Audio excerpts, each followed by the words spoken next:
السلام علیکم ورحمت الله وبرکاتو. ګران ورور سوال کړی دی که یو انجلۍ کوچنۍ وي پلار ورکړی وي او بیا دا غټه سي ځان خلاصولی سي که نه؟ نو ګران وروره د مذهب کتابونه دا وایي کومه کوچنکه انجلۍ چې پلار یا نیکه ورکړی وي نو بیا دا غټه سي خیار بلوغ نه لري، یعنی دا اختیار نه لري چې دا نکاح ماته کړي.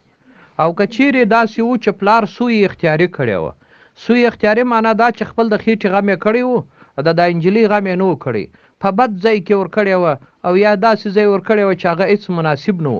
نو کله چې د دا سوی اختیاري وکړل بیا علامه شامي رحمت الله علیه لیکلی دي چې د پلارو د نیکه نکاح هم ماتولی سي که داسې سوی اختیاري کړی وه چې د دې لحاظ د دې ګټې په خیال کې نه وې نیولې، خپلې ګټې یې نیولې وې، نو په دې صورت کې بیا هم نکاح ماتولی سي. مفتي محمد شفیع صاحب په خپلو رسایلو کې هم دا مسله راخیستې ده، داسې څېړلې ده.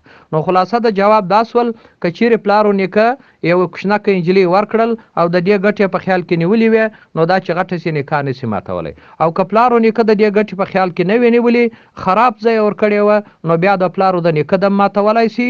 دا خبره شامي هم کړې ده، مفتي محمد شفیع پاکستاني هم کړې ده. والسلام علیکم ورحمت الله وبرکاته.